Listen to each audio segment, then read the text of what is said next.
Tama. Tama pre. Nababula ka. Pre mga silog. Naranggab. Saksak.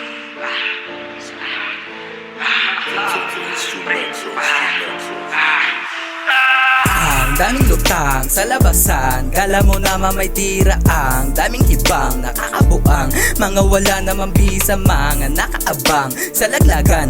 Nainip kaya ng hilahin, di pwede yan, mga ganyan. Nahihibang anabata, pare-pareho lang naman tayong kumaalaman sigura. Gumagawa ng paraan para magkalaman ng mesa. Pero kahit gano'n ay di ako nanira at nangihila. Mas maganda kasi pag sabay-sabay tayong pipidal ng adena, yeah.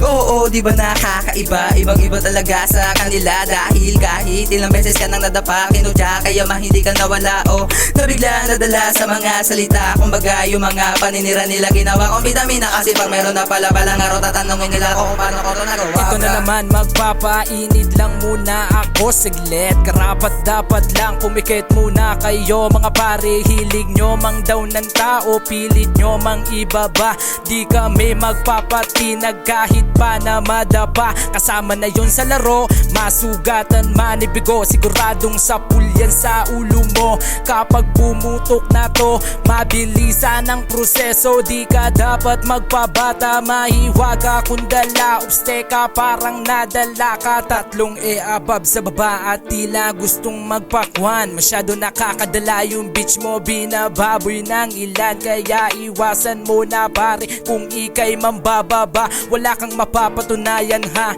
kung ganyan ka na talaga. Lagi kong iniisip kung ano ko paglaki. Dalawang pintuan sa aking harapan, emosyon na aking inasantabi. At hindi na balik kung merong mangyari, dahil dasal palagi ang baon. Panginoon ang aking kakampi, di na para magpakain sa emosyon, yeah. Kalagan, binyagan, husgahan, putahan mo sa kalawakan na mahirang kang magpahiram ng espiritual kong kalakasan. Kaatwang pangyayari at lubang ang pagkadali ng tagalupa. Sa diskarte langgam laban sa higante, at yan ang tunay kong palamuti, yeah.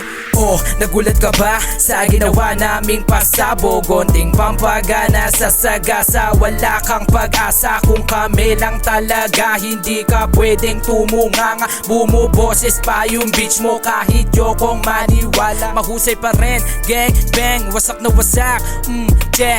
Di mo pwedeng pairalin yung pagkabalasubas mo. Ubus na yung pasyensya ko, sadyang kalabit ni kamatayan ang siyang wawasak sa'yo. Sa ngayon alam mo na yan, pwe.